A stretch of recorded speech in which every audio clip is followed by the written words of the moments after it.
Oke, terima kasih atas kesempatan yang diberikan.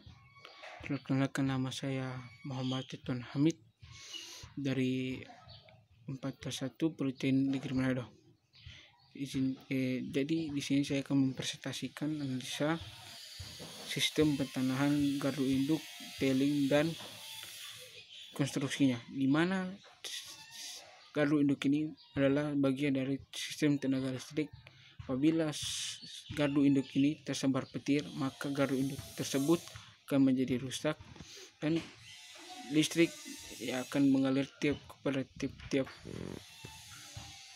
gardu tersebut akan tidak jalan karena gardu induk tersebut tersambar petir. Di mana sistem pertanahan atau grounding system menjadi bagian dari tenaga listrik yang memiliki fungsi mengetanahkan apabila terjadi muatan listrik yang berlebihan untuk menangani sebuah listrik yang berlebihan. Oleh karena itu, sistem pertahanan ini juga memiliki sebuah alat-alat yang tidak dilalui listrik. Maka pertahanan gardu induk ini awalnya dilakukan dengan menanamkan sebuah batang konduktor ke dalam tanah, dan itu sangat tidak baik apabila terjadi sebuah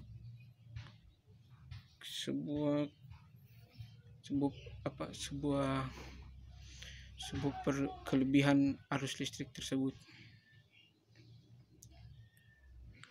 Di sini ada metode sistem pertanahan. Yang pertama itu pertanahan dengan driven ground, di mana metode pertanahan driven ground ini dibuat atau dilakukan dengan menanamkan kawat ke batang konduktor ke dalam tanah. Yang kedua itu ada pertanahan dengan counterpoise, di mana metode sistem pertanahan dengan counterpoise ini dilakukan dengan menanamkan kawat elektroda ke dalam tanah beberapa sentimeter atau 30 cm sampai 90 cm. Ketiga itu ada metode pertanahan dengan mesh atau grid. Pertanahan dengan mesh atau grid ini dilakukan dengan cara memasang kawat konduktor dengan secara membujur atau melintang di bawah tanah yang satu sama lain, dihubungkan setiap tempat sehingga membentuk jala.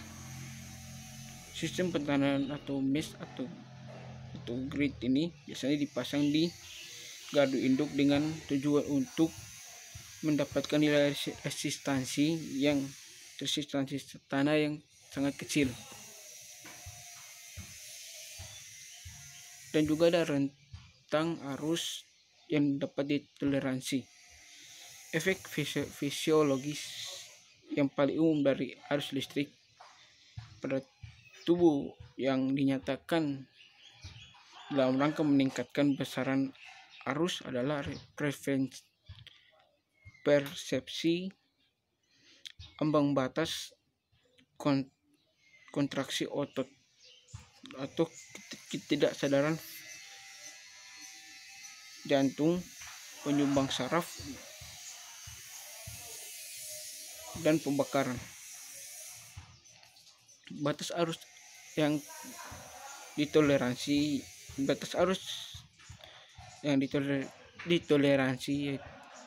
pada arus listrik tersebut yaitu besar dan durasi arus dilakukan itu adalah 50 Hz atau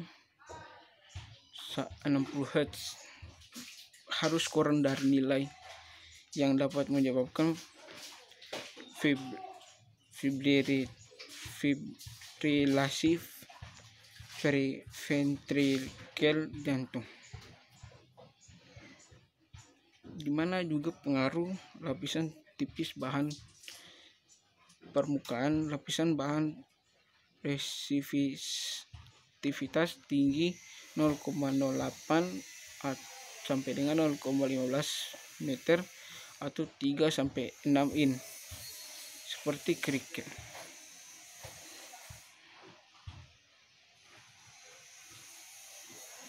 Dan dimana juga pengukuran resistivitas tanah estimasi berdasarkan klarifikasi tanah hanya menghasilkan sebuah perkiraan kasar resistivitas. Oleh karena itu, mengukur resistivitas sebenarnya sangat penting dan harus dilakukan sejumlah tempat lokasi gardu induk, dan dimana juga sebuah gardu induk itu sangat penting untuk kita ketahui bahwasanya apabila gardu induk itu disambar atau terkena petir, maka ya induk itu akan rusak dan listrik tidak akan menyala seperti biasa. Sekian, terima kasih.